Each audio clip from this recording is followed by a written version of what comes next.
بنی ہوئے انسان کی تاریخ میں جدید اور نت نئے طریقوں سے محفوظ ترین خوراک بنائی جا رہی ہے جس سے لوگ لطف اندوز ہو رہے ہیں، تاہم ان میں سے کچھ انسان کے لیے مضر صحت ہیں۔ مختلف اقسام کی خوراک تیار کرنے کے لیے کن اجزاء کا استعمال کیا جاتا ہے، اس کے حوالے سے معلومات فراہم کرنا شاید مینوفیکچررز کو پسند نہیں، تاہم اس سے صارفین کو وہ اہم معلومات ملتی ہیں جس سے انہیں بہتر کھانے کی چیزوں کا انتخاب کرنے میں آسانی ہوتی ہے۔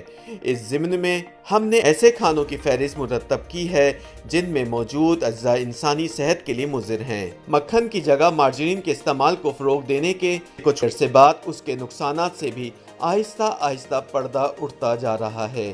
تازہ ترین انکشافات سے اندازہ ہوتا ہے کہ فیٹ یعنی چربی آپ کی صحت کے لیے اتنی نقصان دہ نہیں ہے جتنا اس کے حوالے سے صحت کے اداروں نے تاثر قائم کر رکھا ہے۔ مارجرین مصنوعی چربی، مصنوعی ذائقوں اور مصنوعی رنگوں سے بنائی جاتی ہے جو شاید مکھن کے مقابلے میں کہیں زیادہ خطرناک ہے۔ اکثر لوگوں کو یاد ہوگا کہ روایتی چینی کے مضر اثرات سے بچاؤ کے لیے مصنوعی چینی کو متعارف کرایا گیا تھا۔ لوگوں کے ذہنوں میں یہ بات بیٹھ گئی کہ اس سے وزن میں کمی آتی ہے، جس کی وجہ سے مصنوعی چینی کو متعارف کرانے والی کمپنیوں کو بے تحاشا فائدہ پہنچا۔ تاہم نئی تحقیق سے اس بات کا انکشاف ہوا ہے کہ مصنوعی چینی وزن میں کمی کا نہیں بلکہ اضافے کا سبب بن رہی ہے۔ مصنوعی طریقے سے بنائے جانے والے ٹماٹو ساس میں موجود اجزاء انسانی صحت کے لیے انتہائی مضر ہیں۔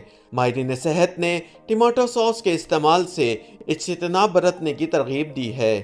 کون ہو سکتا ہے جو اسٹرابیریز جیسے لذیذ اور خوش شکل پھل کو مضر صحت قرار دے؟ تاہم غیر نامیاتی طریقے سے پیدا کی جانے والی اسٹرابیری انسانی صحت کے لیے نقصان دہ ہے۔ بازاری اور ٹن میں پیک کیے گئے بسکٹس انسانی صحت کے لیے انتہائی مضر قرار دیے گئے ہیں۔ ان بسکٹس میں موجود ہائیڈروجنیٹڈ تیل کو ماہرین نے انسانی صحت کے لیے انتہائی خطرناک قرار دیا ہے۔